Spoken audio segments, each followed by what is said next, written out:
এই শোনো, চ্যানেলটি সাবস্ক্রাইব করে ঘন্টাটি বাজিয়ে দিও, কেমন?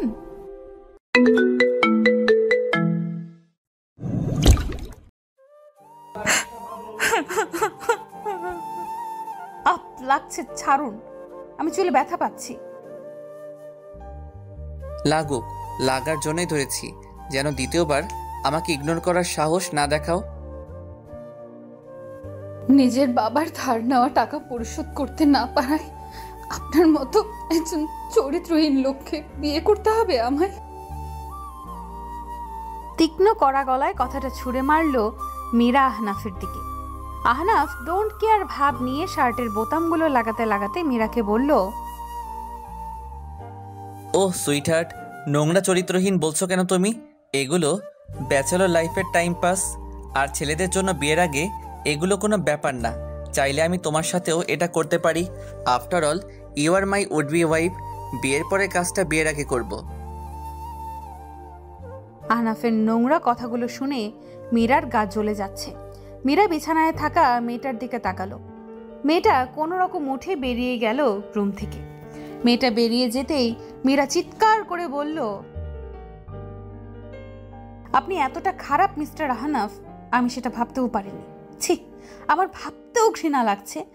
আমি এমন একজনকে বিয়ে করছি যে কিনা এত বড় চরিত্রহীন। আমি আজই বাবাকে বলবো আমি আপনাকে বিয়ে করতে পারবো না।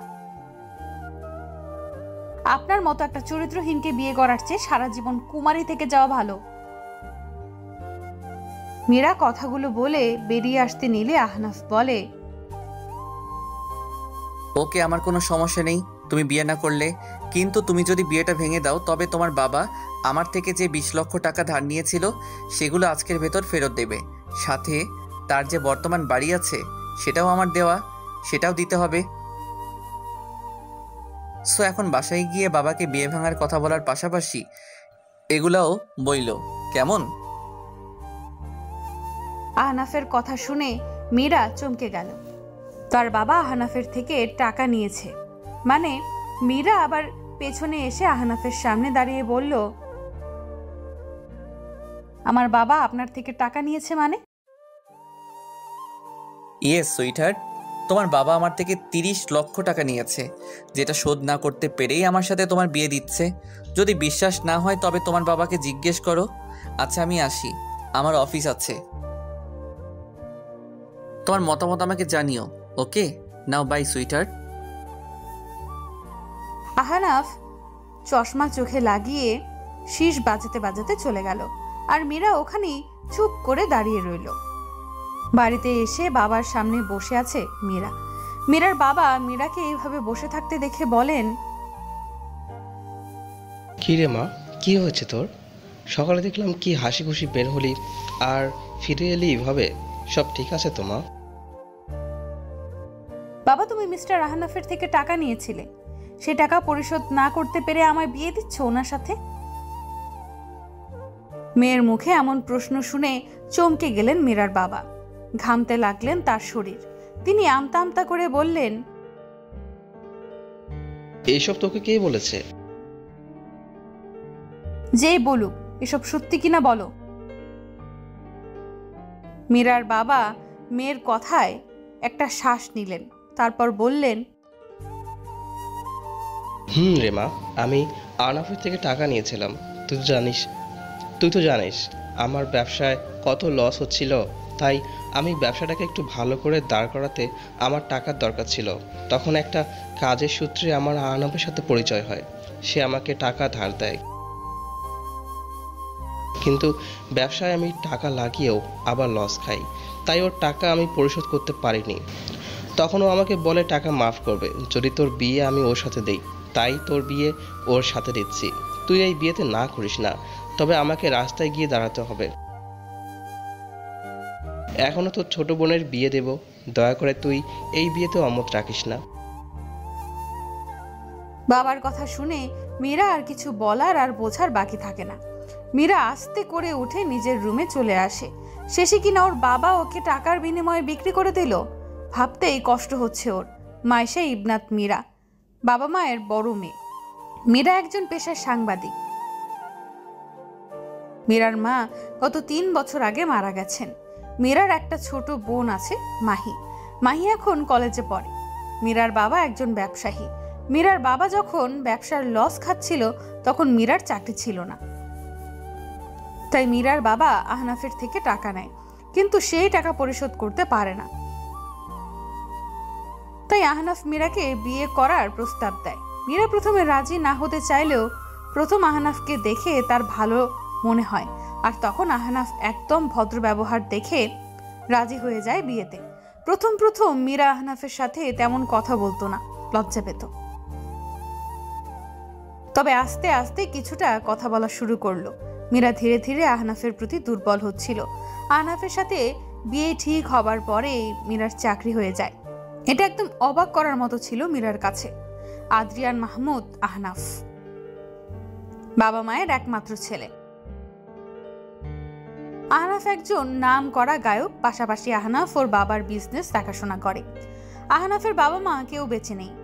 আজকে সকালে মীরা অফিসে যাওয়ার জন্য বের হলে একজন ওর ফোনে মেসেজ পাঠায়।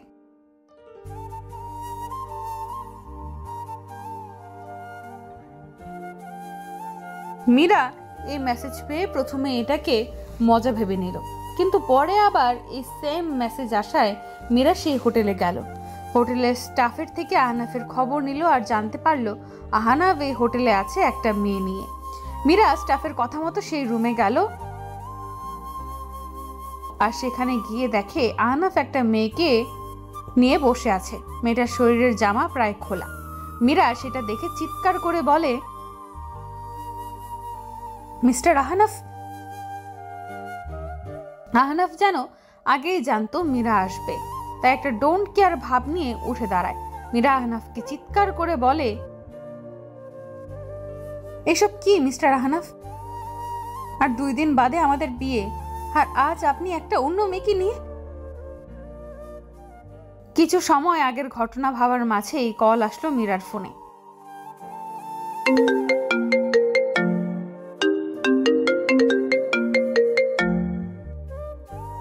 মীরার চোখ মুছে ফোন হাতে নিয়ে দেখে আহনাফের কল।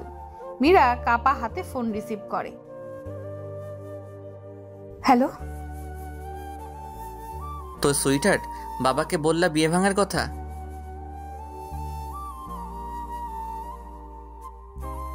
কি হলো সুইটহার্ট, বলো। বাবাকে বলেছো যে তুমি আমার মতো খারাপ ছেলেকে বিয়ে করবে না সেটা, নাকি বাবার থেকে সব শুনে আর তা বলনি? আমি বাবাকে কিছু বলিনি বিয়ে ভাঙা নিয়ে। Good girl. আমি জানি তো তুমি তোমার বাবাকে কত ভালোবাসো। তো আগামী পরশু আমাদের বিয়ে।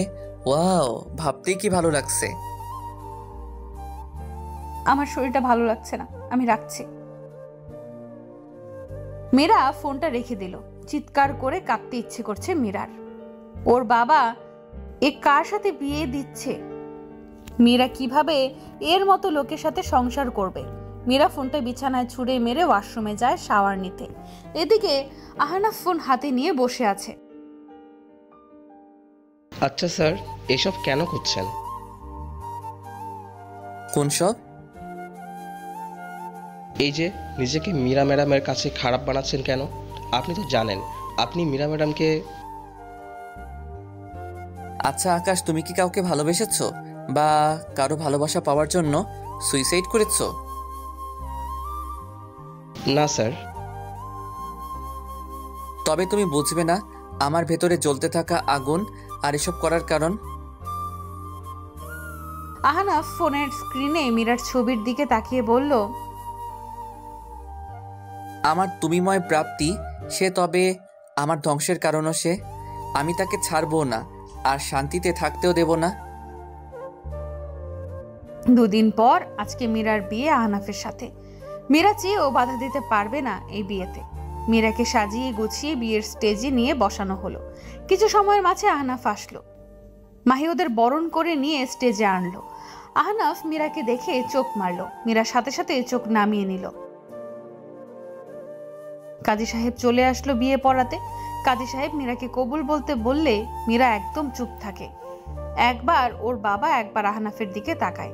কিছু সময় চুপ থেকে চোখ বন্ধ করে কবুল বলে দেয় মীরা। মীরাকে কবুল বলতে শুনে বাঁকা হাসলো আহনাফ। আহনাফ মনে মনে বলল, এই কবুল বলে আজ থেকে তুমি আমার বন্দী হয়ে গেলে। তুমি জানো না তোমার জন্য সামনে কি অপেক্ষা করছে। খাটের উপর বসে কাঁদছে মীরা। এক হাত দিয়ে আর এক হাত চেপে ধরে কাঁদছে সে। কিছু সময় আগে সদ্য স্বামী নামক মানুষটার গরম ফুটন্ত পানি ঢেলে দিয়েছে ওর হাতে। যন্ত্রণায় শেষ হয়ে যাচ্ছিল মীরা। মীরাকে কাঁদতে দেখেও চুপচাপ বারান্দায় বসে আছে আহনাফ। হাতে এখন তার একটা সিগারেট। কিছু সময় আগে বিয়ের কাজ শেষ করে মীরাকে বিদায় দিয়ে আহনাফের বাসায় নিয়ে আসা হয়। আহনাফের এক দুঃসম্পর্কের চাচি এসেছে। তিনি মীরাকে বরণ করে ঘরে তোলে। তারপর মীরাকে গিয়ে বাসর ঘরে বসিয়ে দিয়ে আসে। কয়েক ঘন্টা পার করে আহনাফ বাসর ঘরে ঢোকে। আহনাফকে দেখেই মীরা ভয় লাগা শুরু হয়। যদি আহনাফ এখন তার সাথে। আহনাফ মীরার সামনে গিয়ে দাঁড়ায়। মীরা খাট থেকে নেমে আহনাফকে সালাম করে উঠতেই আহনাফ ওয়াশরুম থেকে এক মগ গরম পানি এনে মীরার হাত ধরে সেখানে ঢেলে দেয়। আচমকা এমন হওয়ায় চমকে যায় মীরা। ব্যথায় চিৎকার করতে চেয়েও পারছে না, কারণ বাহিরে মানুষ শুনলে কি ভাববে সেই ভেবে। মুখ চেপে ব্যথা সহ্য করছে মীরা। কিছুটা সময় পর আহনাফ মীরার হাত ছেড়ে দিয়ে বারান্দায় চলে যায়, আর মীরা খাটে হাত চেপে ধরে কাঁদতে থাকে।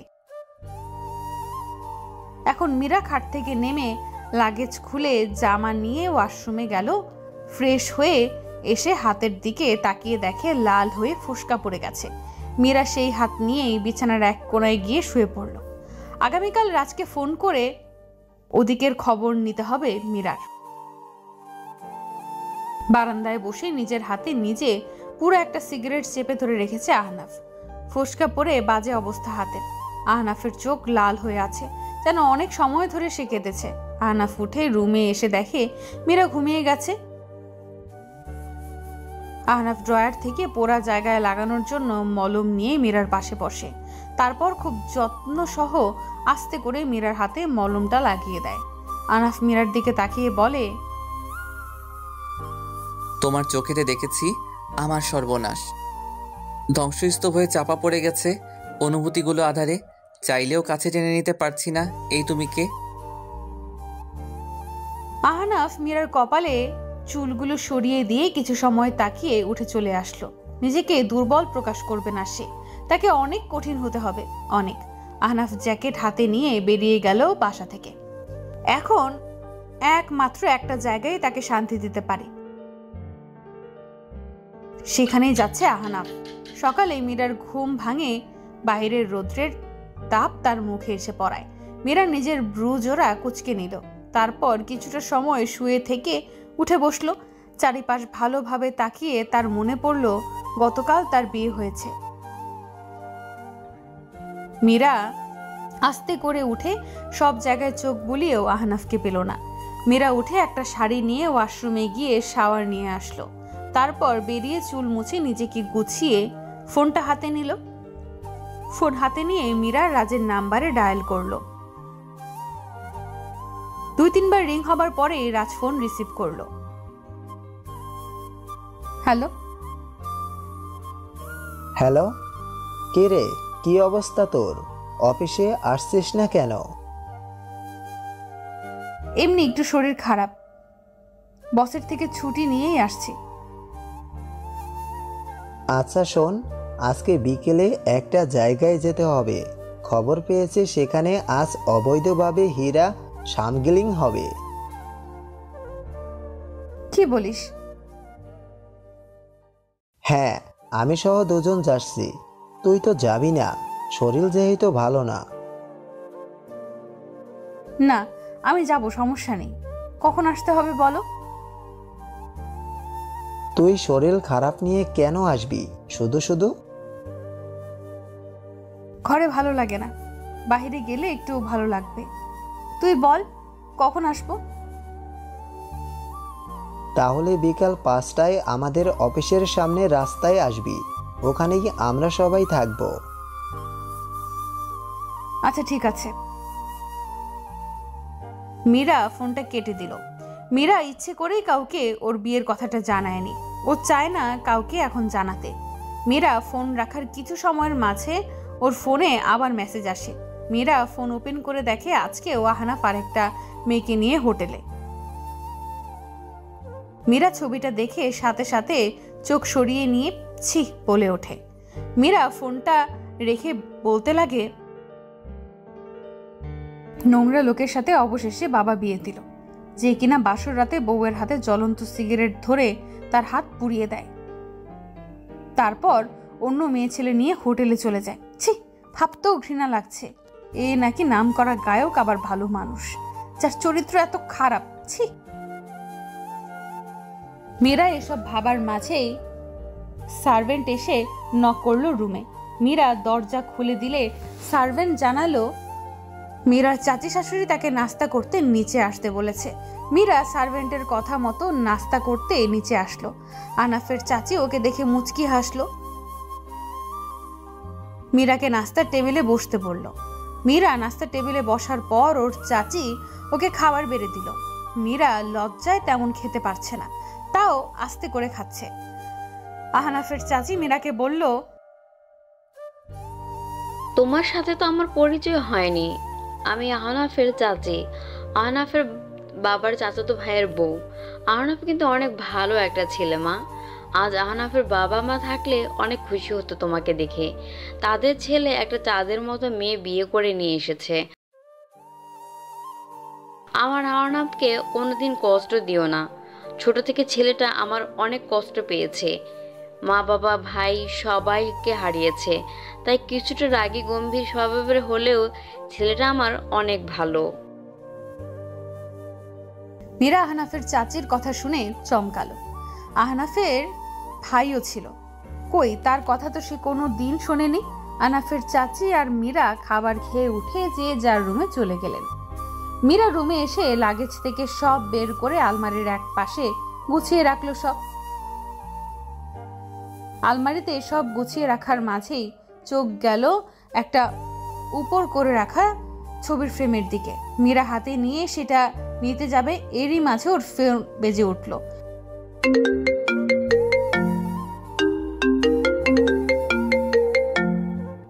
মীরা আলমারি বন্ধ করে ফোনের কাছে গেল। অন্যদিকে আহনাফ তার বাগান বাসায় এসে বসে আছে কাল থেকে। যদিও সে তার বিয়ে আকাশকে দিয়ে মিথ্যা ছবি সেন্ড করেছে মীরার কাছে, আহনাফ জানে না কেন সে মীরাকে সরাসরি কষ্ট দিতে পারছে না। মীরার কষ্ট দেখলে নিজের কষ্ট হয়, ইচ্ছে করে মীরাকে উজাড় করে ভালোবাসতে। আহনাফ নিজ মনে বলতে লাগে, শুভ্রময়ী নারীর আগমন হয়েছে আমার জীবনে, তবে চাইলেও আমি তাকে আমার শুভ্র রং দিয়ে ভালোবাসতে পারছি না। আহনাফ গতকাল রাতে এখানে আসার পর ওর বিয়ে আকাশ এখানে আসে। আহনাফের হাতের অবস্থা দেখে তাড়াতাড়ি সেখানে মলম লাগিয়ে ব্যান্ডেজ করে দেয়। আকাশ ভেবে পায় না ওর স্যার মীরাকে এত ভালোবাসে, তাহলে কষ্ট কেন দিতে চায়। আহনাফ কিছু সময় পর বিছানা ছেড়ে উঠে ফ্রেশ হয়ে বেরিয়ে আসে বাসা থেকে। এদিকে মীরার বোন মাহি ফোন দিয়েছিল ওকে। আগামীকাল মীরা আহনাফের বউ ভাত। মাহি ফোন দিয়ে ওর খোঁজ খবর নিল। মীরা ফোন রেখে ড্রেসিং টেবিলের সামনে চুল ঠিক করতেই চোখ যায় ওর হাতে। একি, ওর হাতের পোড়া জায়গায় এখন তো একদম ঠিক আছে, কিন্তু এটা কিভাবে হলো? কাল রাতে তো জায়গাটা লাল হয়ে গেছিল, তবে এখন মীরা বুঝতে পারলো ব্যাপারটা। এমন সময় রুমে আসতে দেখলো আহনাফকে। আহনাফ রুমে এসে মীরাকে দেখে থমকে গেল। আহনাফের শ্বাস প্রশ্বাস যেন ভারী হয়ে যাচ্ছে, কারণ তার সামনে থাকা নারীটার সৌন্দর্য তাকে টানছে। খোলা চুল এই রমণীকে আহনাফের এক অপসরের মতো মনে হচ্ছে। আহনাফ খুব কষ্টে নিজেকে সামলে নিয়ে বাঁকা হাসি দিয়ে মীরাকে বলল, সুইটহার্ট, তোমাকে তো আজ ভালোই লাগছে দেখতে। মীরা আহনাফের কথায় কান্না দিয়ে চুল আছড়ে বাঁধতে লাগলো। আহনাফের এতে মেজাজ খারাপ হয়ে গেল। আহনাফ দ্রুত গতিতে গিয়ে মীরার থেকে চিরুনিটা নিয়ে নিল আর মীরার চুলগুলো এক হাত দিয়ে ধরলো। তারপর দাঁত দিয়ে ঠোঁট চেপে বলতে লাগলো, আমার কথা শুনে তার পাত্তা না দিয়ে তুমি চুল বাঁধছ কোন সাহসে? মীরা চুলে ব্যথা পাচ্ছে আহনাফের ধরে রাখায়। মীরা আহনাফকে ছাড়ানোর চেষ্টা করছে আর বলছে, আহ লাগছে, ছাড়ুন, আমি চুলে ব্যথা পাচ্ছি। লাগুক, লাগার জন্যই ধরেছি, যেন দ্বিতীয়বার আমাকে ইগনোর করার সাহস না দেখাও। বন্দি হয়ে আছো তুমি আমার খাঁচায়। আমার ইশারা ছাড়া তোমার জীবনের কোনো কিচ্ছু হবে না। আমি চাইলে তুমি ভালো থাকবে, আমি চাইলে তুমি ধ্বংস হবে। আহনাফ মীরাকে ছেড়ে দিয়ে আবার চলে গেল বাইরে। মীরা জানে না কেন সে আহনাফের সাথে শক্ত হতে যেও শক্ত হতে পারছে না। হয়তো এটাই কারণ যে সে মনের কোণে আহনাফকে জায়গা দিয়ে দিয়েছে। বিকালে মীরা রেডি হয়ে ওর অফিসের সামনে রাস্তায় আসে। অপেক্ষা করছে রাজ আর বাকিদের। রাজসহ বাকিরা কিছু সময়ের মাঝে চলে আসে। তারপর ওরা সবাই মিলে চলে আসে সেই ঠিকানায় যেখানে আজ অবৈধ হীরা স্মাগলিং হবে। একটা বিরাট বড় 5 স্টার হোটেলের বাইরে দাঁড়িয়ে আছে রাজ, মীর আর ওদের সাথে বাকিরা। ওদের প্রধান কাজ হলো অবৈধ হীরা কোথায় বসে পাচার হচ্ছে সেটা বের করা। মীরা, রাজ আর বাকিরা হোটেলে ঢুকলো। খবর অনুযায়ী হোটেলের 9 নম্বর ফ্লোরে হীরা পাচার হবে। মীরা, রাজ আর বাকিরা 9 নম্বর ফ্লোরে চলে আসে। মীরারা 9 নম্বর ফ্লোরে এসে দেখে এখানে গার্ডদের দিয়ে কড়া গার্ড দেওয়া হচ্ছে। মীরা আর রাজরা তাই 10 তলায় এসে দাঁড়ালো আর একে অপরকে বলল, এভাবে তো ভিতরে ঢোকা যাবে না। তাহলে ভেতরে যাব কিভাবে? ওখানে তো অনেক গার্ড আছে। হ্যাঁ, আমরা এই হোটেলের স্টাফ সেজে যাব। কি? কিন্তু সেটা কিভাবে হবে? আমার কাছে সব ব্যবস্থা করা আছে। রাজ নিজের হাতের ব্যাগটা থেকে সবাইকে একটা করে কস্টিউম দিল স্টাফের। তারপর সবাই নিজেদের ছদ্মবেশ নিয়ে আসলো 9 তলায়। রাজের হাতে ড্রিঙ্কস, মীরার হাতে খাবার, বাকি দুজনের হাতে ডেজার্ট। মীরাদের উপর গার্ডরা আর কোনো সন্দেহ করতে পারলো না, তাদের ভেতরে যেতে দিল। মীরা, রাজ আর তাদের জামাই হিডেন ক্যামেরা লাগিয়ে রেখেছে। 2 টেবিল সামনে আসতে দেখতে পেল একদল কালো পোশাক পরা লোক আর একদম সাদা পোশাক পরা লোক টেবিলের এক পাশ আর ওই পাশে দাঁড়িয়ে আছে। তাদের মধ্যে বসা 2 জন। 2 জন লোকের মধ্যে একজন লোকের মুখ ঢাকা মাস্ক দিয়ে আর একজনের চেহারা বোঝা যাচ্ছে। মীরা আর রাজ ওদের কাছে এগিয়ে দিয়ে ড্রিঙ্কস আর খাবার দিচ্ছে আর ওদের কথা আর ফুটেজগুলো ক্যামেরায় জমা করছে। খাবার সার্ভ করে আবার ওরা পেছনে আসে, কারণ ওরা দাঁড়িয়ে থাকলে সন্দেহ করতে পারে তারা। তবে খাবার মাঝে 2 বার করে রাউন্ড মেরে আসছে ওরা। টেবিলে বসে থাকা মাস্ক পরা লোকটা একটা ব্রিফকেস সামনে এগিয়ে দিল অপর লোকটার সামনে। অপর লোকটা সেই ব্রিফকেসটা নিয়ে খুলল। কোটি টাকার হীরা আছে এখানে। লোকটা হীরাগুলো নিয়ে একটা বড় ব্রিফকেস এগিয়ে দিল মাস্ক পরা লোকটার দিকে। মাস্ক পরা লোকটা সেটা নিয়ে খুলে টাকা একদম হিসাবের মতো মিলিয়ে নিল। ওদের এইসব কিছু গোপন ভিডিও করে নিল মীরা, রাজ। তারপর ওরা সেখান থেকে ওদের আগে বেরিয়ে আসলো। রাস্তায় এসে হাঁপাচ্ছে 4 জনই। এত বড় রিস্কের কাজ করে এসেছে, ধরা পড়লে আজ মরণ ছাড়া কোনো রাস্তা ছিল না বাঁচার। রাজ হাঁপাতে হাঁপাতে বলল, আগামীকাল সকালে টেলিভিশনে এই ধামাকা নিউজটা দেওয়া হবে। কিন্তু এতে কি ওই লোকগুলো ধরা পড়বে? পড়বে। এই নিউজ দেখার পর পুলিশ ইনভেস্টিগেশন করবে, আর আমি শিওর যারা এটার সাথে মিলিত তারা সামনে আসবে। আমাদের সাবধানে থাকতে হবে রে রাজ। আচ্ছা চল, তোকে বাসায় দিয়ে আসি, রাত হয়ে গেছে। রাজের কথায় মীরা চুপ করে যায়। সে তো রাজকে তার বিয়ের কথাই বলেনি, তাই রাজকে নিয়ে তো আহনাফদের বাসায় যাওয়া যাবে না। মীরা রাজকে বলল, না দরকার নেই, আমি একা যেতে পারবো। এই রাতে একা যাবি? পাগল তুই? আরে ধুর, কিছু হবে না, আমি একা যেতে পারবো। শিওর? Damn sure. আচ্ছা, তাহলে কাল দেখা হচ্ছে। ওকে। মীরা একটা রিক্সা নিয়ে চলে আসলো আহনাফের বাসায়। রাস্তায় এসে দরজায় ধাক্কা দিতেই দরজা খুলে গেল। মীরা বাসায় ঢুকে দেখে আহনাফ সোফায় বসে আছে, কপালে হাত দিয়ে। মীরা সেদিকে পাত্তা না দিয়ে উপরে যেতে নিলে আহনাফ গম্ভীর গলায় বলে ওঠে, দাঁড়াও।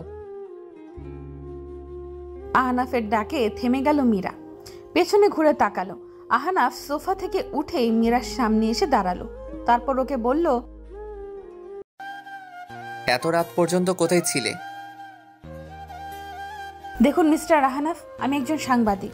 আমাকে সকাল রাতে হুটহাট বেরোতে হবেই, তাই এর জন্য আমার কাছে কৈফিয়ত চাইবেন না। আমি বিকেলে আমার অফিসের কাজেই গিয়েছিলাম।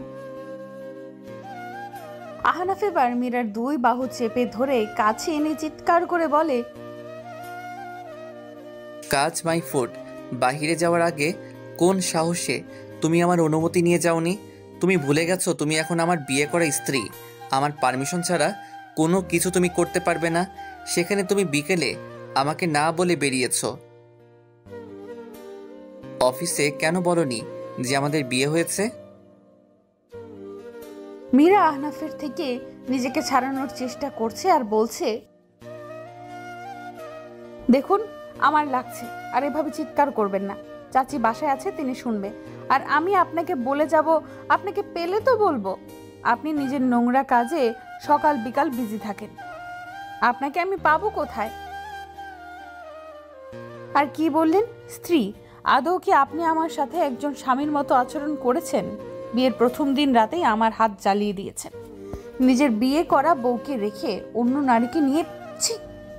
আর সবাইকে আমি কেন বলবো আমি বিয়ের কথা? আমি মানি না এই বিয়ে, আর না আপনাকে মানি স্বামী হিসেবে। আহনাফের চরম রাগ হচ্ছে এবার মীরার উপর। আহনাফ মীরাকে টানতে টানতে স্টোর রুমে নিয়ে যায়। সেখানে ধাক্কা মেরে ফেলে দিয়ে চিৎকার করে বলে, বুলি ফুটেছে মুখে, তাই না? অনেক বুলি ফুটেছে, সব বুলি বের করছি। আস্তর খাওয়া অফ। আর আজকে সারা রাত তুই এখানে এই অন্ধকারে ঠান্ডায় পড়ে থাকবি? তাহলে আর দ্বিতীয়বার সাহস করবি না আমার মুখে মুখে তর্ক করার। বলেই আহনাফ দরজায় তালা দিয়ে চলে গেল। মীরার অন্ধকারে অনেক ভয় লাগে, আর এই স্টোর দরজাটা একদম অন্ধকার।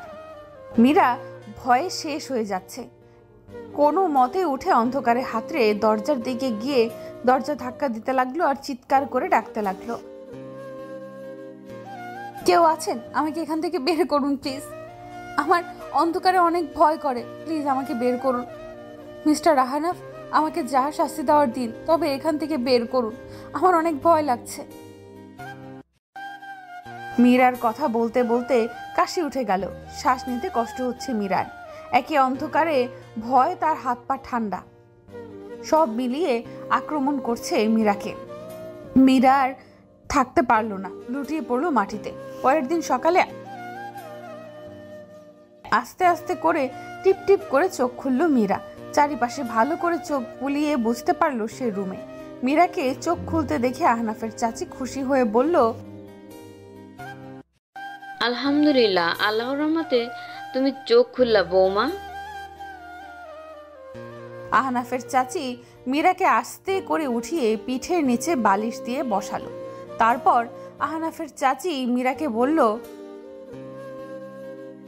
আচ্ছা বৌমা, তুমি কি বাচ্চা মেয়ে বলো তো? এই শীতে কেউ বেশি সময় পর্যন্ত পানিতে ভেজে দেখো তো এখন কি হলো? আমি তো ভয় পেয়ে গিয়েছিলাম। কি? আমি রাতে পানিতে মানে? দেখো মেয়ের কাণ্ড, কাল রাতে যে তুমি শাওয়ার নিতে গিয়ে অনেক সময় ধরে পানিতে ভিজে সেন্সলেস হয়ে যাও, তারপর আহনাফ তোমাকে বের করে এনে ডাক্তার ডাকে। আমি তো রাতে কিছু টের পাইনি, ঘুমের মেডিসিন খেয়ে ঘুমিয়ে গেছিলাম। সকালে উঠে শুনি এসব। শোনো মা, এসব ছেলে মানুষই করো না। আমার ছেলেটাকে তো ভয় পেয়ে দিয়েছিলে একদম।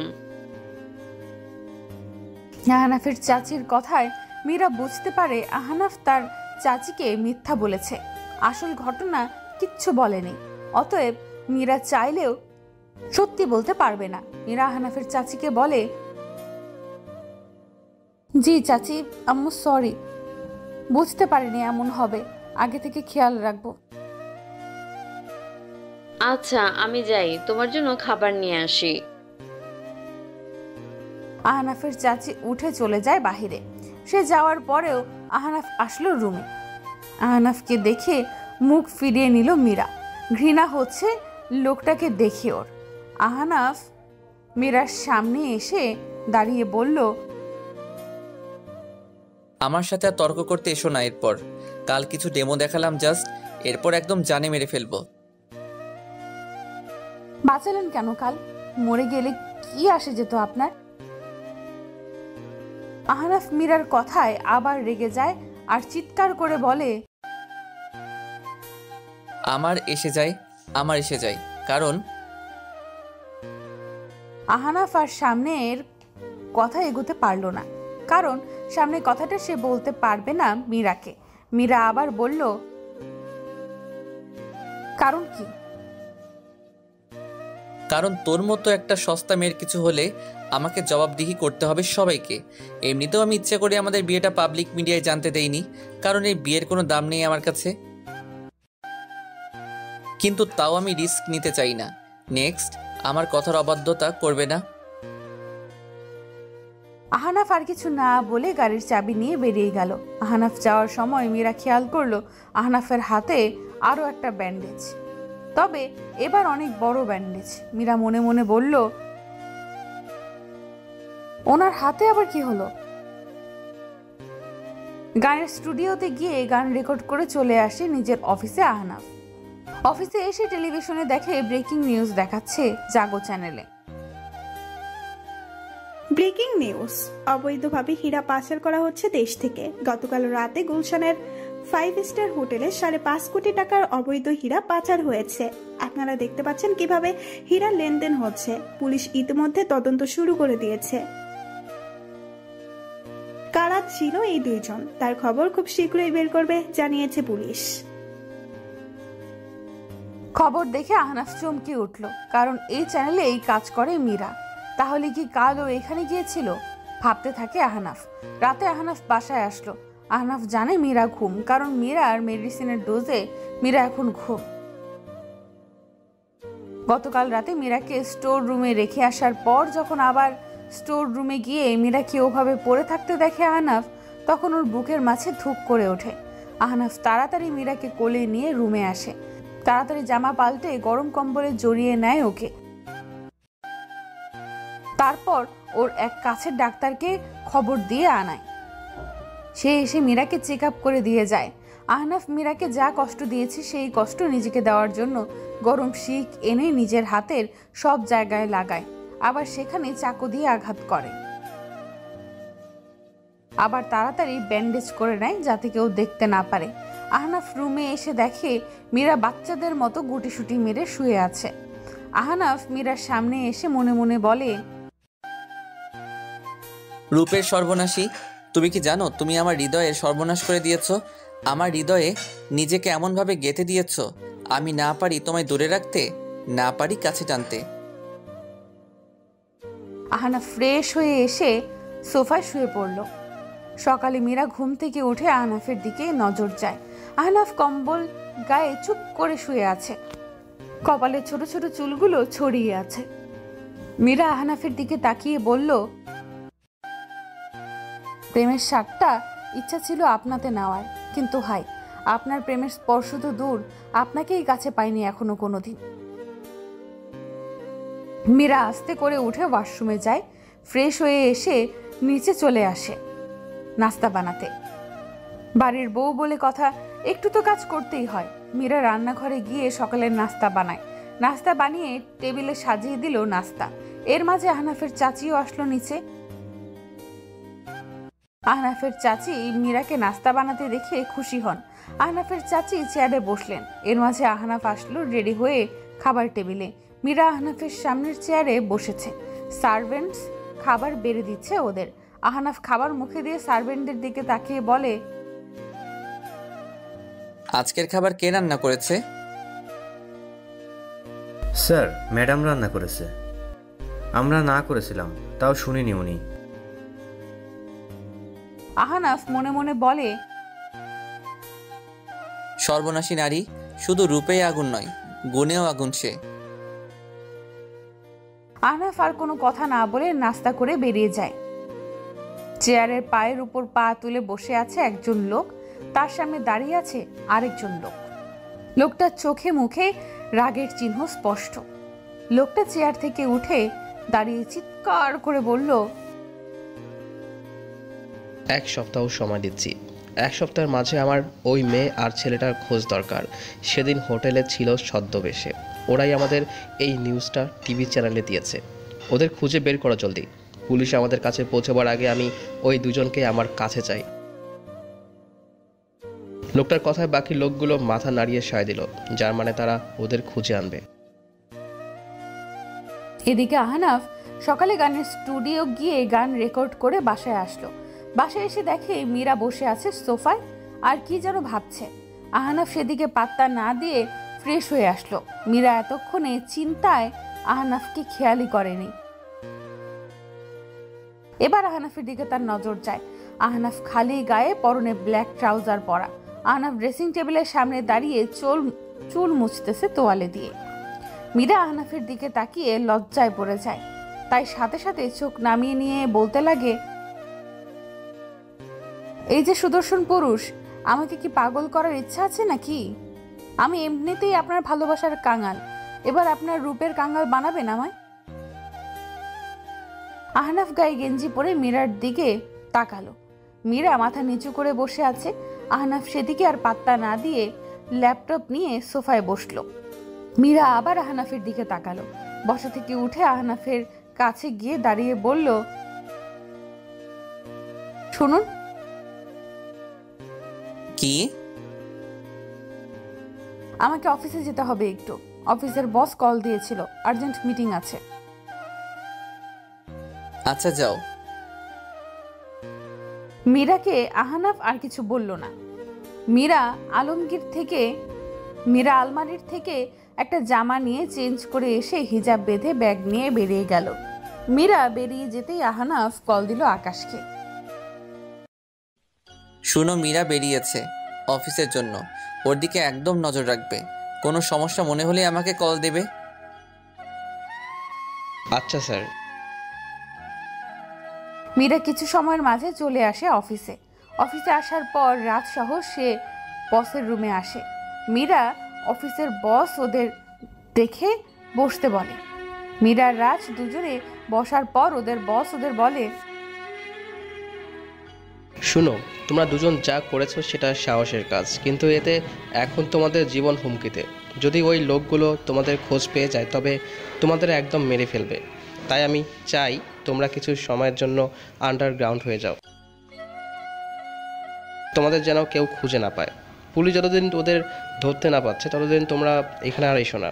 এটা আমি তোমাদের সেফটির জন্য বলছি। জি স্যার, বুঝতে পেরেছি আমরা। রাজ মীরা বেরিয়ে আসলো বসের রুম থেকে। তাদের বস খারাপ বলেনি কথা। তাদের কথা যদি লোকগুলো জেনে যায় তবে সত্যিই ওদের মেরে ফেলবে। মীরা, তুই কোনো একটা সেফ জায়গায় চলে যা, আমিও যাই। আচ্ছা, কিভাবে বলি? আমি চাইলেও কোথাও যেতে পারবো না, তবে মিস্টার আহনাফের বাসা আমার জন্য সেফ। কোথাও তো আর জানে না আমার বিয়ের ব্যাপারে। মীরা এসব ভাবতে ভাবতে বাসায় চলে আসে। অনেক দিন ছোট বোনটার সাথে কথা হয় না। মীরা কল লাগায় মাহির নাম্বারে। তারপর কথা বলে মাহির সাথে কথা শেষ করে গোসল করতে যায় মীরা।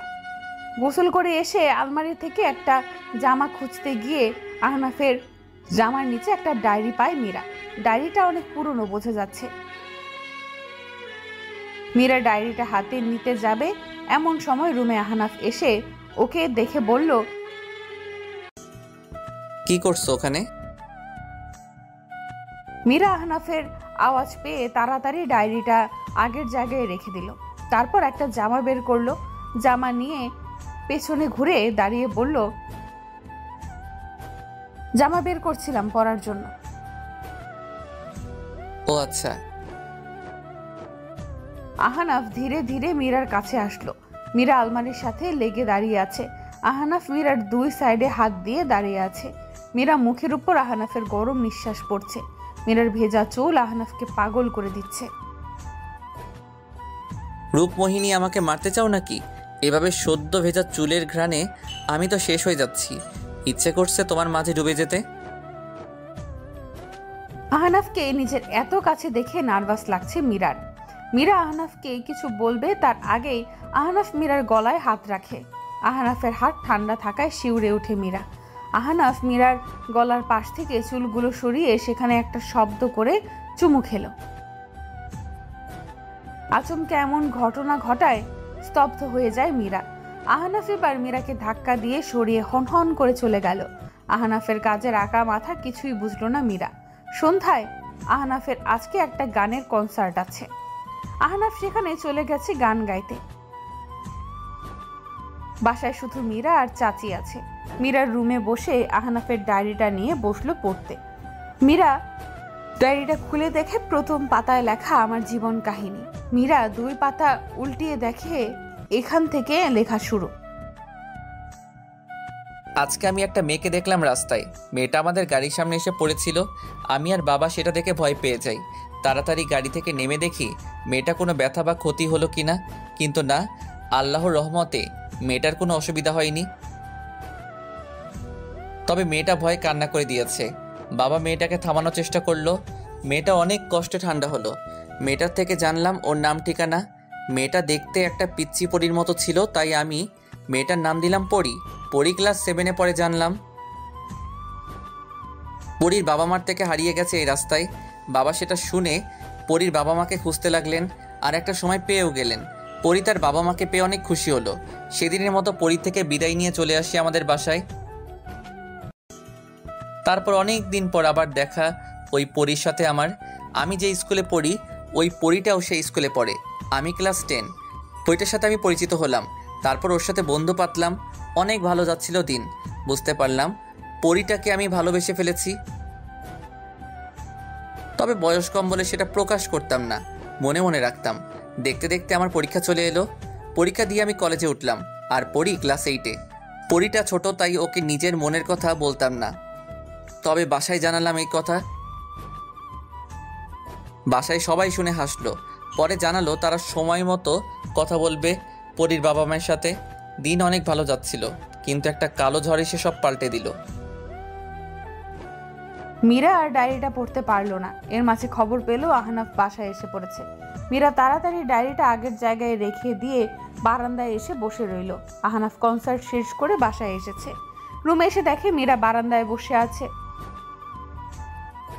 আহনাফের মীরার দিকে তাকালে মায়া কাজ করে, কিন্তু না, সে মায়া দেখাবে না। এই মায়াই তার থেকে অনেক কিছু কেড়ে নিয়েছে। মায়ার জালে আটকে একবার নিজেকে ধ্বংস করেছি, এবার নিজে মায়ার জালে নয়, তাকে মায়ার জালে ফেলে ধ্বংস করব। আহনাফ রুমে এসেও আবার চলে গেল বাহিরে। মীরা এদিকে বারান্দায় বসে থাকতে থাকতে ঘুমিয়ে পড়ল। পরের দিন মীরার ঘুম ভাঙলো নিজেকে বারান্দায় পায়। মীরা বুঝতে পারলো কাল রাতে এখানেই সে ঘুমিয়ে গেছে। মীরা উঠে ফ্রেশ হয়ে রুমে এসে দেখে আহনাফ নেই। মীরা ফ্রেশ হয়ে এসে মোবাইল হাতে নিয়ে দেখে হোয়াটসঅ্যাপে মেসেজ এসেছে। আহনাফ আজকে অন্য মেয়ে নিয়ে হোটেলে উঠেছে। মীরা ছবিগুলো দেখে ফোন রেখে দেয়। নতুন কিছুই না, সে তো জানি তার স্বামীর চরিত্র কত সুন্দর। মীরার চোখে পানি এসে গেছে। কোনো নারী পারে এটা সহ্য করতে, যে তার স্বামী তাকে রেখে অন্য নারীতে মগ্ন থাকে? মীরা সহ্য করে যাচ্ছে প্রতিনিয়ত এসব। ভালোবাসলে মনে হয় সহ্য করার ক্ষমতা অনেক দ্বিগুণ হয়ে যায়। ভালোবাসার মানুষটা চোখের সামনে যা ইচ্ছা করলেও তা সহ্য করতে হয়। নাইবা মানলো স্ত্রী, তবে সম্মানটুকু তো অন্তত করতে পারে। মীরা নিজেকে সামলে নিচে চলে আসলো নাস্তা করতে। আহনাফ সারা রাত ক্লাবে কাটিয়ে বাসায় আসলো সকালে। ক্লাবে থাকা অবস্থাতেই আকাশকে দিয়ে মীরার ফোনে আগের মতোই আহনাফ একটা মেয়ের ছবি দিল। আহনাফ জানে মীরা এতক্ষণে ছবিগুলো দেখেছে। আহনাফ বাসায় এসে সোজা রুমে এসে ফ্রেশ হতে গেল। তারপর ফ্রেশ হয়ে এসে বিছানায় গিয়ে শুয়ে পড়ল। মীরা নিজে নাস্তা সেরে আহনাফের জন্য নাস্তা নিয়ে আসলো। নাস্তার টেবিলে মীরা দেখেছে আহনাফ এসেছে। তারপর চাচির কথায় নাস্তা নিয়ে উপরে আসলো। মীরা রুমে এসে দেখে আহনাফ ঘুমাচ্ছে। মীরা তাই আর ওকে জাগালো না। সারা রাত তো নারী নিয়ে ব্যস্ততায় ছিল, তাই এখন ঘুমাচ্ছে। মীরা আহনাফের পাশে দাঁড়িয়ে আহনাফের দিকে তাকিয়ে আছে। ঘুমন্ত রাজকুমার, ঘুমের মাঝে আপনাকে দেখতে ঠিক একটা ঘুমন্ত রাজকুমার লাগে। সেই রূপকথার গল্পের ঘুমন্ত রাজকুমারী যেমন ছিল, আপনি সেই ঘুমন্ত রাজকুমার। মীরা আহনাফের দিকে কিছুটা সময় তাকিয়ে উঠে আলমারির কাছে আসলো। সাবধানে আলমারি খুলে আবার ডায়েরিটা নিল হাতে। তারপর সোফায় বসে আবার ডায়েরিটা খুলল। ডায়েরির 15 নম্বর পাতায় আছে এখন মীরা। আমার বাবা ছিলেন একজন ধনী বিজনেসম্যান। বাবার বিজনেসে বাবার দ্বিতীয় বন্ধু পার্টনার ছিল। বাবার বিজনেসে শুরু থেকে কোনো লস হয়নি, কিন্তু হঠাৎ করে বাবার বিজনেসে লস হওয়া শুরু হলো। বাবার বিজনেসে টাকার হিসাব গোলমাল হয়ে গেল। বড় বড় প্রজেক্ট সব হাতছাড়া হয়ে গেল। রাতারাতি আমার বাবার বিজনেস একদম ধ্বংস হওয়ার পথে এসে গেল। এসবের পিছনে কারণ জানতে গেলে বাবা জানতে পারলো বাবার ওই 2 বন্ধু আর অফিসের ম্যানেজার মিলে এগুলা করেছে। বাবা তাদের সাবধান করলেন আর হুমকি দিলেন, এরপর এমন করলে তাদের নামে পুলিশে জানাবে। বাবা তার বিজনেস থেকে তার ওই 2 বন্ধু আর ম্যানেজারকে বের করে দেয়। এরপর সব ভালোই যাচ্ছিল, কিন্তু আবার একদিন পুলিশ আসলো বাবার অফিস সার্চ করতে। বাবার অফিস সার্চ করে তারা অবৈধ হীরা পেল বাবার কাছে। বাবা এসবের কিছু জানতো না বলেছিল, কিন্তু পুলিশরা তা শুনেনি। বাবাকে ধরে নিয়ে যায় জেলে। বাবার 18 বছরের জেল হয়ে যায়। আমার মা, আমি আর আমার ছোট ভাই রাস্তায় রাস্তায় ঘুরেছি সাহায্যের জন্য, কিন্তু লাভ হয়নি। কেউ আমাদের সাহায্য করেনি। এভাবে একদিন আমাদের কাছে খবর আসলো বাবা মারা গেছে। বাবা জেলের ভিতরে মারা গেছে। বাবার মৃত্যুর খবর শোনা মাত্র মা স্ট্রোক করে সাথে সাথে ওখানেই মারা যান। ভাগ্যের নির্মম পরিহাস, বাবা মাকে একসাথে কবর দিলাম। তারপর ছোট ভাইটাকে নিয়ে রাস্তায় আসলাম। আমার বয়স কম থাকায় কোনো কাজ করতে পারছিলাম না। তারপর অবশেষে আমার চাচি যে আমাদের দুঃসম্পর্কের, সে আমাদের তার কাছে নিয়ে গেল। কিন্তু ভাগ্যে তখনও সুখ লেখা ছিল না। ছোট ভাইটা আমার সারাদিন মা মা করে কাঁদতো। কাঁদতে কাঁদতে জ্বর চলে আসে ওর, আর সেই জ্বর কেড়ে নিয়ে যায় ওকে আমার থেকে। বাবা মা ভাইকে হারিয়ে পাগল প্রায় আমি। ঠিক করলাম নিজেকে প্রতিষ্ঠিত করব, আর যারা আমার বাবাকে এভাবে ফাঁসিয়েছে তাদের বের করব খুঁজে। তাই চলে আসলাম দেশের বাহিরে। এখানে পড়াশোনা আর গান নিয়ে থাকলাম। দেখতে দেখতে একজন ফেমাস সিঙ্গার হলাম। তারপর ফিরে আসলাম বাংলাদেশে। বাবা শেষ হয়ে যাওয়া বিজনেস আবার শুরু করলাম। এত কিছুর মাঝে আমার সাথে আমার পরীর দেখা হয়নি। আর পরীকে আমি তখনও ভুলতে পারিনি। পরীর খোঁজ আর তাদের খুঁজতে লাগলাম। যারা আমার বাবার সাথে এসব করেছে তাদের মাঝে খুঁজে পেলাম একজনকে, আর সে হলো বাবার অফিসের সেই ম্যানেজার।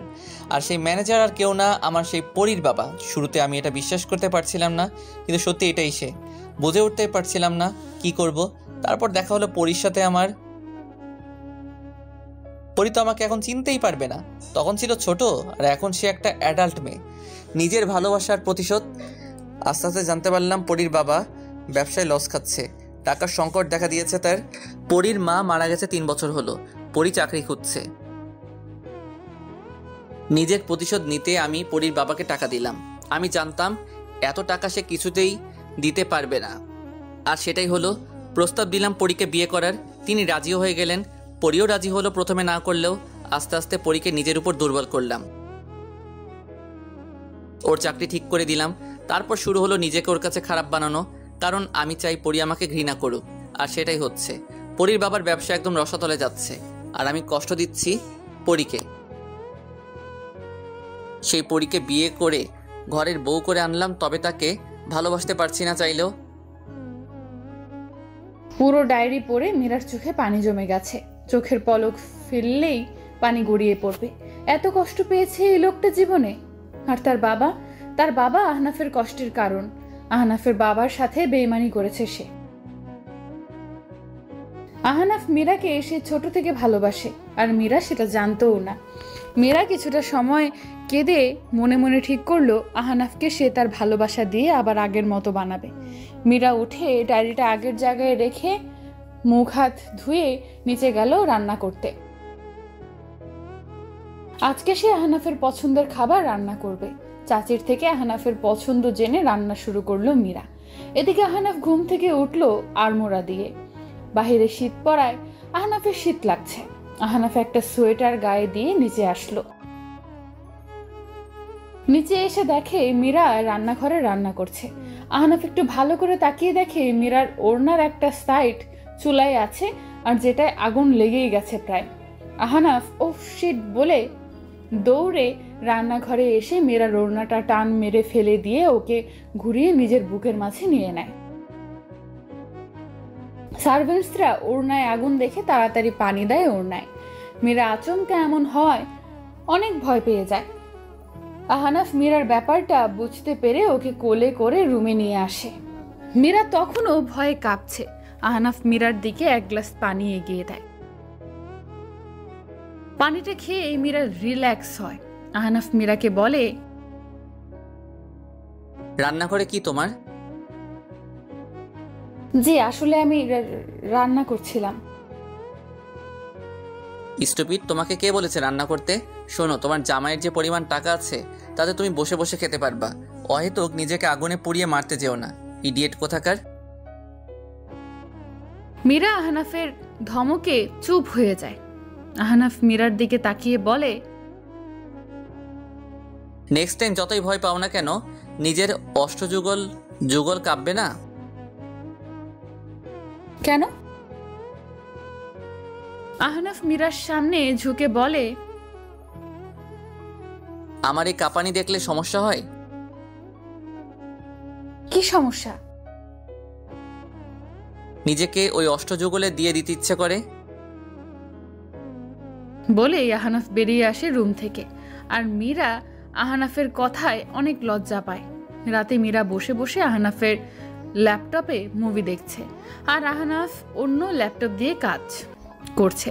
এমন সময় মীরার ফোনে কল আসলো।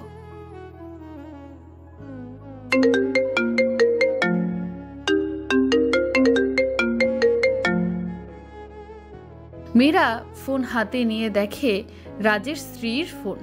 মীরা কল রিসিভ করলো। আদাব ভাবি। আদাব। জি বলুন ভাবি। মীরা, রাজকে আজ 2 দিন ধরে খুঁজে পাচ্ছি না। প্রথমে ভেবেছিলাম কাজের জন্য মনে হয় কোথাও গেছে বলে যায়নি, কিন্তু অফিসে কল করে জানলাম তারা রাজকে ছুটি দিয়েছে অফিস থেকে। যদি ছুটি থাকে তবে রাজ কোথায় 2 দিন ধরে? রাজের নাম্বারও বন্ধ। চেনা জানা সবাইকে কল দিয়েছি, কিন্তু কেউ রাজের খবর জানে না। মীরা রাজের স্ত্রীর কথা শুনে অবাক হলো। রাজ 2 দিন ধরে বাসায় যাচ্ছে না। ভাবি আমিও জানি না রাজ কোথায়, আর কোথায় বা যেতে পারে। আচ্ছা, কিছু জানতে পারলে আমাকে জানিও। মীরা আচ্ছা বলে কল কাটলো। রাজ গেল কোথায়? যদিও আন্ডারগ্রাউন্ড হয়ে যায় তবে তো সেটা ভাবিকে নিয়ে হবার কথা। তাহলে রাজ গেল কোথায়? মীরাকে চিন্তা করতে দেখে আহনাফ বলে, কি চিন্তা করছো? কিছু না। রাত অনেক হয়েছে, এসে ঘুমাও। মীরা গিয়ে আহনাফের পাশে গিয়ে শুয়ে পড়ল। কিছু সময়ের মাঝে ঘুমিয়ে পড়ল। মীরা ঘুমিয়ে যেতে আহনাফ মীরার দিকে তাকিয়ে বলল, স্নিগ্ধময়ী, চিন্তা করো না, আমি আছি তোমার পাশে ছায়া হয়ে। কোনো বিপদ আসতে দেব না তোমার কাছে। আমার মহারানীর দিকে কেউ চোখ তুলে তাকালে তার চোখ উপড়ে দেব আমি। আহনাফ মীরার দিকে তাকিয়ে আছে। মুগ্ধময় রূপের স্নিগ্ধময় সে, আমার ভালোবাসার রাজ্যের মহারানী সে। সকালে আহনাফ ঘুম থেকে উঠে দেখে মীরা ওর সাথে একদম আষ্টে ঘুমিয়ে আছে। মীরার গায়ে কম্বল না থাকায় হয়তো ওর শীত লাগছিল, তাইও আহনাফের গায়ের সাথে মিশেছিল। মীরাকে দেখতে একদম বাচ্চাদের মতো লাগছে আহনাফের কাছে। আহনাফ মীরাকে এভাবে ঘুমাতে দেখে মৃদু হাসলো আহনাফ। আহনাফ মীরাকে দেখে বলল, পিচ্ছি একটা, ভাবতে অবাক লাগে সেই গোলাপি ফ্রক পরা সেই ছোট্ট পরীটা আজ আমার ঘরের বউ। আহনাফ নিজের ওষ্ঠদয় ছোঁয়ালো। মীরা হালকা কম্পন করে উঠল। আহনাফ উঠে পড়ল, আলমারি থেকে কাপড় নিয়ে শাওয়ার নিতে গেল। শাওয়ার নিয়ে এসে দেখে মীরা উঠে পড়েছে। আহনাফ তোয়ালে দিয়ে চুল মুছতেছে আর আয়নার দিকে তাকিয়ে মীরাকে দেখছে। মীরা আর মোড়া দিয়ে উঠে দাঁড়ায়। মীরা আহনাফকে দেখে ফ্রেশ হতে চলে যায়। আহনাফ রেডি হয়ে নিচে আসে। আহনাফের চাচি আজকে চলে যাবে, আহনাফ তাকে দিয়ে আসতে যাবে। মীরা রেডি হয়ে নিচে আসলো। তারপর আহনাফের চাচির সাথে কথা বলে তাকে বিদায় দিল। মীরা আজকে পুরো বাসায় একা। মীরা খাবার টেবিলে খাবার খেয়ে নিল। তারপর রুমে এসে রাজের নাম্বারে ফোন দিল। না, রাজের নাম্বার বন্ধ বলছে। মীরার অনেক চিন্তা হচ্ছে, রাজ কোনো বিপদে পড়ল না তো আবার। মীরা রাজের কথা ভুলে আহনাফের কথা ভাবতে লাগলো। আহনাফকে সে কিভাবে তার ভালোবাসা দিয়ে ফেরাবে। মীরা ভাবছে আজকে সে আহনাফের জন্য কিছু স্পেশাল করবে। মীরা সেই ভাবনা মতো সব আয়োজন করা শুরু করলো। সন্ধ্যায় বাসায় আসলো আহনাফ। বাসায় এসে সব চুপচাপ দেখে একটু অবাক হলো আহনাফ। সিঁড়ি দিয়ে রুমে এসে অবাক হলো আহনাফ। পুরো ঘর মোমবাতি দিয়ে সাজানো, খাটে ফুল দিয়ে সাজানো।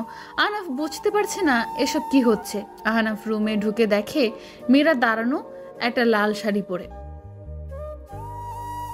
আহনাফকে দেখে মীরা মুচকি হাসলো। মীরা আহনাফের কাছে এসে বলল, কেমন লাগছে? এসব কি? এমন কিছু না, আজকের রাতটা আপনার সাথে কাটাতে ইচ্ছে করছিল। রাত কাটাতে ইচ্ছে করছিল নাকি বিছানায় যেতে ইচ্ছে করছিল, কোনটা? আহনাফের কথায় মীরা অবাক আর ব্যথিত হলো। মীরা ব্যথিত গলায় বলল, মিস্টার আহনাফ, বিয়ের পর এখনো আমি আপনার কাছে যাইনি। আজ আমি চাইছিলাম একসাথে রাত কাটাতে, আর আপনি এসব কি বলছেন?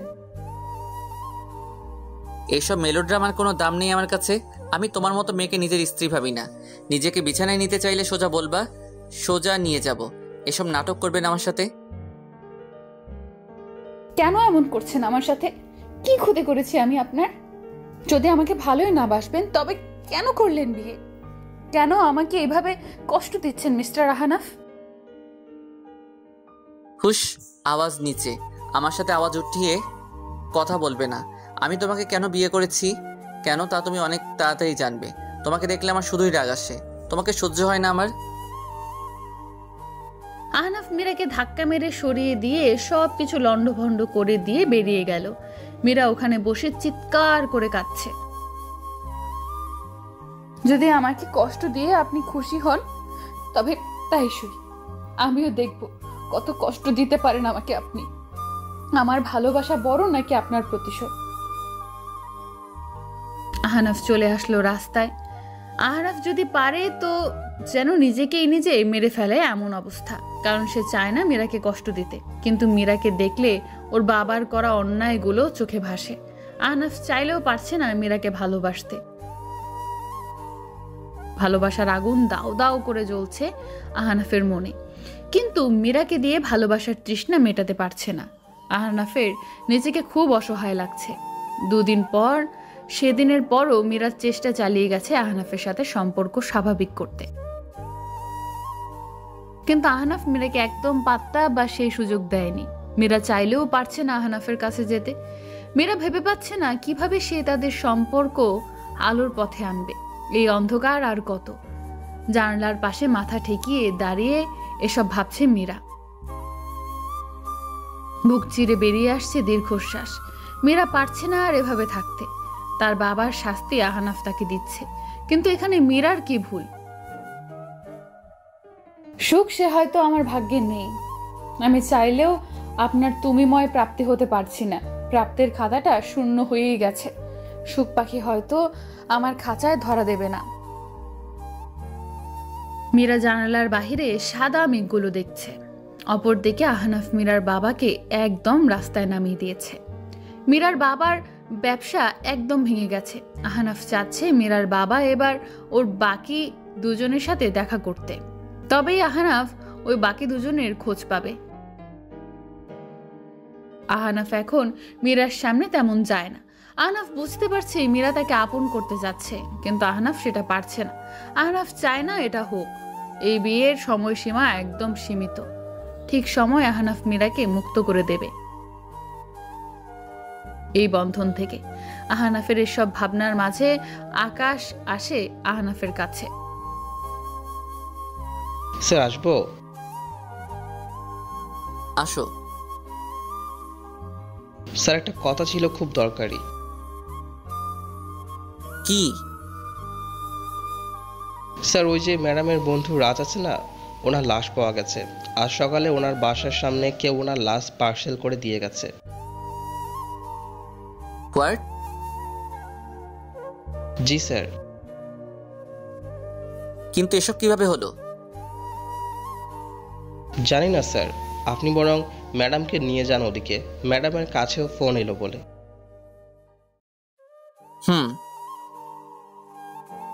আহনাফ আকাশের কথা মতো বেরিয়ে গেল। আহনাফ জানে মীরা রাজের মৃত্যুর কথা জানতে পারলে অনেক ভেঙে পড়বে। আহনাফ তাড়াতাড়ি বাসায় চলে আসলো। মীরা তখন সোফায় বসে ম্যাগাজিন পড়ছিল। আহনাফকে এত তাড়াহুড়ো করতে দেখে চমকে যায় মীরা। আপনি এভাবে? তোমার আমার একটা কথা বলার আছে। কি কথা? কথাটা তোমাকে বলার পর তুমি কোনো রিয়াক্ট করবে না, ওকে? আর উত্তেজিত হবে না। আচ্ছা, কিন্তু কি? রাজ মারা গেছে। আজ সকালে কেউ ওর লাশ ওর বাসার সামনে রেখে গেছে। মীরা আহনাফের কথা শুনে থমকে গেল। দাঁড়ানো থেকে বসে পড়ল মীরা।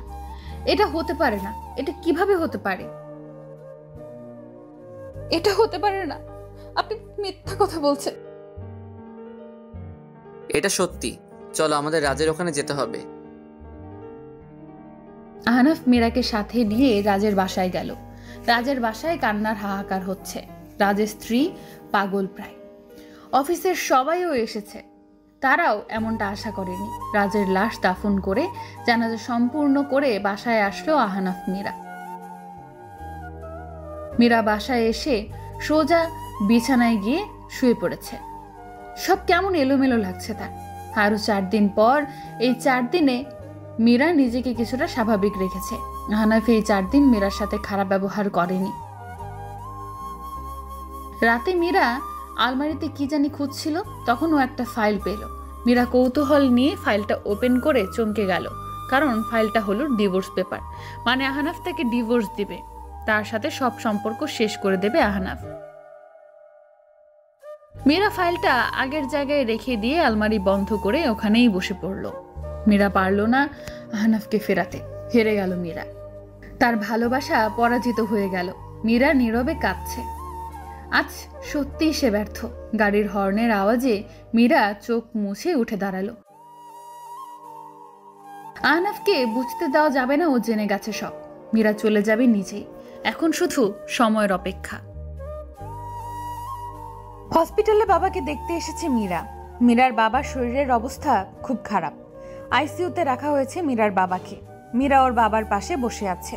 হাজার খারাপ লোক হোক, কিন্তু বাবা তো চাইলেও ঘৃণা করা যায় না। তাই মীরা বাবাকে দেখে আইসিইউ থেকে বেরিয়ে আসলো। মূলত মীরার বাবা ব্যবসা একদম শেষ। যত টাকা ধার নিয়েছিল তা সব পরিশোধ করতে করতে এখন সে কাঙাল।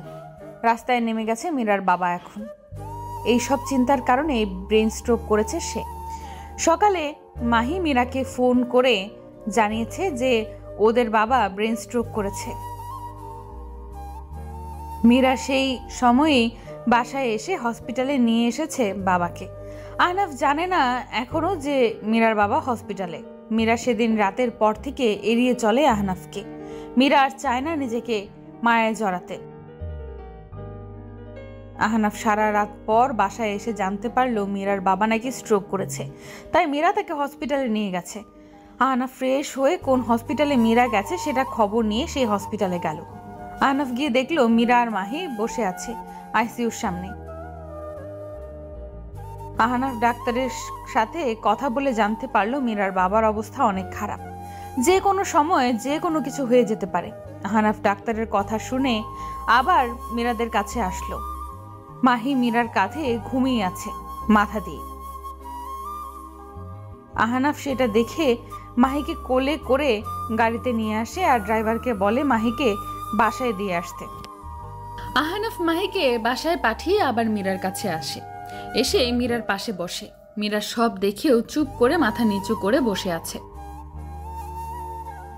আহনাফ মীরাকে এভাবে দেখে নিজ মনে বলল, অভিমানী, কোনো কারণে অভিমান করে আছে এই চঞ্চলবতী। আহনাফ ঘড়ির দিকে তাকিয়ে দেখে বেলা 2টা বাজে। আহনাফ ভালোই জানে মীরা এখনো কিছুই খায়নি, তাই আহনাফ বাইরে গিয়ে খাবার নিয়ে আসলো মীরার জন্য। কিছু খাবার এনে মীরার সামনে দিয়ে বলল, খাবারগুলো খেয়ে নাও। আমার ক্ষুধা নেই, আমি খাবো না। তোমার ক্ষুধা লাগছে না লাগে নাই আমি তো জানতে চাইনি সেটা। তোমাকে বলছি এগুলো খেতে, ব্যাস খাবে। এত কথা বলো কেন? আমার ক্ষুধা নেই তো আমি কিভাবে খাবো? আহনাফ জানে মীরার সাথে অহেতুক কথা বলে লাভ নেই। আহনাফ প্যাকেট থেকে একটা ব্রেড বের করলো। তারপর মীরার মুখটা চেপে ধরে রুটিটা ঢুকিয়ে দিল মুখে। তারপর বোতলের খুলে পানি ঢেলে দিল মুখে। আহনাফের এমন কাজে চোখ বড় হয়ে যায় মীরার। একে তো মুখে এত খাবার, মীরা খুব কষ্টে খাবারটা গিলে নিল। তারপর কাশতে কাশতে বলল, আপনি কি এইভাবে কেউ কারো মুখে খাবার ঢোকায়? দম আটকে যাচ্ছিল আমার। তুমি তো সোজা কথার মেয়ে না, তাই তোমার স্টাইলেই তোমাকে খাওয়ালাম সাংবাদিক ম্যাডাম। মীরা আর কোনো কথা বলল না, চুপচাপ বসে থাকলো। রাতে মীরার বাবার অবস্থা আরো খারাপ হয়ে গেল। অনেক চেষ্টা করেও শেষ রক্ষা হলো না। ফজরের দিকে মীরার বাবা শেষ নিঃশ্বাস ত্যাগ করে। মীরা বাবার মৃত্যুতে অনেক কষ্ট পায়। আহনাফের কোনো প্রতিক্রিয়া নেই, কারণ মীরার বাবা এই করুণ অবস্থা হয়েই ছিল আহনাফের কারণে। আহনাফ মীরার বাবাকে এই রাস্তায় নিয়ে এসেছে। হ্যাঁ, আহনাফ তার প্রতিশোধ নিয়েছে। সকালে সব ফর্মালিটি পূরণ করে মীরার বাবার লাশ নিয়ে আসা হয় মীরাদের বাসায়। মাহিকে সকালে ফোন দিয়ে জানানো হয় ওর বাবার কথা। সকালে 9টার দিকে দাফন দেওয়া হয় মীরার বাবাকে। বাবার মৃত্যুতে মাহিও একদম ভেঙে পড়ে, কারণ বাবা ছাড়া আর কেউ নেই তার। আহনাফ মাহির কাছে এসে ওকে শান্ত করে। এরপর মাহিকে আর মীরাকে নিয়ে বাসায় আসে। এখন থেকে মাহিকে ওদের সাথেই রাখবে। 1 সপ্তাহ পর ইদানিং আহনাফ আর আগের মতো মীরার সাথে খারাপ ব্যবহার করে না, তবে এমন না যে আবার ভালোবেসে কাছে আনে। আগের মতোই সব, শুধু কোনো রাফ বিহেভ করে না। মীরার সময় এখন মাহিকে নিয়ে যায়। 2 বোন একসাথে আড্ডা দেয়, রান্না করে। সকালে আহনাফ নাস্তা করে অফিসে চলে আসে। আজকে একটা গান রেকর্ড করতে স্টুডিও যেতে হবে ওকে। মীরা আর মাহি ঠিক করে শপিং করতে যাবে। যেমন ভাবনা তেমন কাজ। মীরা আর মাহি বেরিয়ে পড়লো শপিং করতে যাওয়ার জন্য, কিন্তু তারা আহনাফের বাসার কোনো গাড়ি নিয়ে যায় নাই। শপিং করতে এসে কিছু কেনাকাটা করে দুজনে। তারপর রেস্টুরেন্টে বসে কিছু খাবার খেয়ে নেয়। খাওয়া দাওয়া কেনাকাটা করে দুজন রাস্তায় দাঁড়ানো গাড়ির জন্য। রাস্তায় ওরা দুজনে দাঁড়িয়েছিল। ওই সময় একটা সাদা রঙের গাড়ি এসে থামলো ওদের সামনে। গাড়ি থেকে কয়েকজন মাস্ক পরা লোক বেরিয়ে এসে মীরাকে তুলে নিয়ে যায়। মাহি বাধা দিতে গেলেও পারল না। মীরাকে গাড়িতে তুলে লোকগুলো চলে গেল। মাহি সাথে সাথে আহনাফকে ফোন দিল। আহনাফ স্টুডিওতে থাকায় ফোন সাইলেন্ট করা, যার কারণে আহনাফ ফোন রিসিভ করতে পারলো না। এদিকে মাহি কি করবে বুঝতে পারছে না। মাহি তাড়াতাড়ি চলে আসলো বাসায়। এদিকে মীরাকে নিয়ে আসলো লোকগুলো একটা পুরনো কারখানায়। মীরা বুঝতে পারছে না এসব কি হচ্ছে। লোকগুলো মীরাকে একটা পিলারের সাথে বেঁধে দিল। মীরা মুখে টেপ মারা থাকায় মীরা চিৎকারও করতে পারছে না। কিছু সময়ের মাঝে দুজন লোক আসলো। মীরা তাদের দেখে চিনতে পারলো। লোক দুটো সেই হীরা পাচারকারী লোক। মীরা তাদের দেখে অবাক আর ভয় পেল।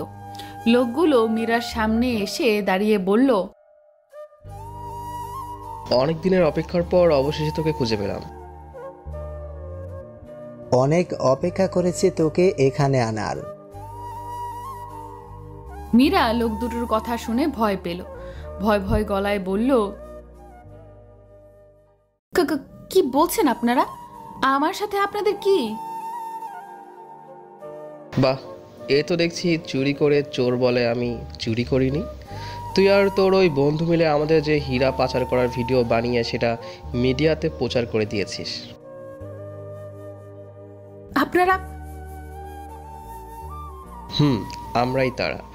তোদের দুইজনের জন্য আমাদের রহস্য সবার কাছে চলে এসেছে। পুলিশ আমাদের পিছনে পড়েছিল তোদের জন্য। আপনারা অবৈধভাবে হীরা পাচার করবেন আর সেটা আমরা জানবো না কেন? দেশের সাথে বেইমানি করছেন আপনারা। বেইমানি করেছি তো। যাই হোক, তুই তো আহনাফের স্ত্রী, সেই আহনাফ যার বাবা আমাদের সাথে বিজনেস করে রাস্তায় বসেছিল। তার মানে আপনারাই সেই লোক যারা মিস্টার আহনাফের বাবাকেও ধোঁকা দিয়েছে? জি, আমরাই তারা। আহনাফের বাবা তো বোকা ছিল একটা, বেচারা অবলা অবৈধ হীরা ওর অফিসে রেখে ওকে ফাঁসালাম, আর বেচারা সেটা বুঝতেও পারলো না। ইস, অকালে আমাদের হাতে মরতে হলো ওর। মানে আপনারা কি ওনাকে? হ্যাঁ, আমরাই ওকে জেলে মেরে ফেলেছিলাম। ও আমাদের সব রহস্য জেনে গিয়েছিল। আমাদের জন্য রিস্ক ছিল ও, তাই ওকে জেলেই মেরে দিয়েছি। আর সেটা ন্যাচারাল ডেথ বলে চালিয়ে দিয়েছিল পুলিশরা। আর শুধু আহনাফের বাবা না, তোর ওই বন্ধু রাজাকেও সরিয়ে দিয়েছি, আর এখন তোকে সরিয়ে দিব। কি? আপনারা রাজকে মেরে ফেলেছেন? একদম। ওর আর তোর জন্য আমরা আমাদের বিপদে পড়েছিলাম। একদম, ওর আর তোর জন্য আমরা আবার বিপদে পড়েছিলাম। তোদের কীভাবে বাঁচিয়ে রাখি বল? আজ তোর বন্ধুর মতো তোকেও মেরে ফেলে দিব। এরপর আর কেউ আমাদের ব্যাপারে জানতে পারবে না। লোকগুলোর কথায় ভয় পেয়ে যায় মীরা। তবে কি আজ ও মরণ ওদের হাতে লেখা? আর কি দেখা হবে না আহনাফের সাথে?